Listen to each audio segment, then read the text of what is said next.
So I'm not going to lie. The BC Boys nickname for fans of Olabisi Johnson, that was pretty legit. I'm ashamed I didn't come up with an intergalactic. No.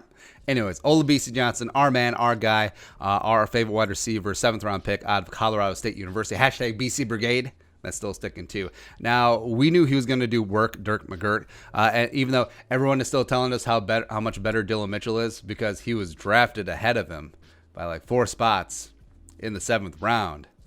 Cool. But BC came in, just had an amazing rookie season for a 7th round pick. Now, the question is he ready to be the wide receiver 3 on this offense, or should the Vikings be looking to supplement?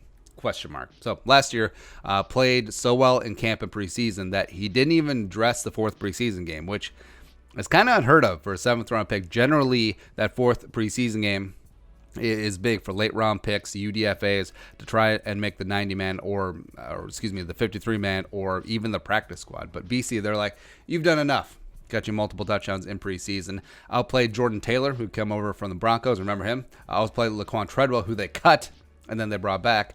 And then also, even though Chad Beebe entered the season as the wide receiver 3, we all knew.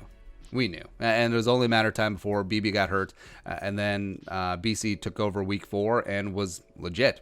He was awesome. Racked up 31 catches, 294 yards receiving, and 3 touchdowns on 41 targets, which again, you look at the stat line and you're like, okay. But then you remember it's for a 7th round pick. And also remember Laquan Treadwell, the number 23 overall pick in 2016, had a 1 catch for 15 yards his rookie year. So stop being so hard on BC Johnson. He was amazing his rookie year, all that other stuff. And BC even had a couple of spot starts when Thielen was hurt last year. So that's how much faith that they had in the rookie 7th round pick. So they didn't freak out. They're like, our Thielen's down. All we got is this jabroni from Colorado State. Let's go sign Dez Bryant. That didn't happen. So they had faith in Olabisi because everything that you saw at Colorado State, him coming in, I mean, you saw it here with the Vikings, where polished route runner. I think he was one of the better route runners in the draft coming in.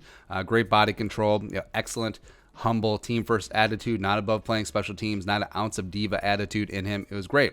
And also he had decent size at 6 foot 204, legit NFL hands, all that stuff. And something that we talked about after the Vikings drafted, we loved BC's attitude, where he was perfectly fine being second fiddle, where he was behind Michael Gallup for a number of years at Colorado State, as well as Preston Williams was getting all the draft hype, even though Williams went undrafted.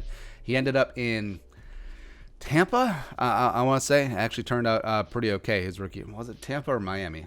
One of the Florida teams. But the fact that he never just had an ounce of animosity towards the wide receiver 1 as a guy that we could certainly work with, and an attitude that you want in your locker room. So now the question is he ready? Is he ready to be the true wide receiver 3, playing the outside with Diggs while Thielen is working the slot as the Vikings' new 3 deep?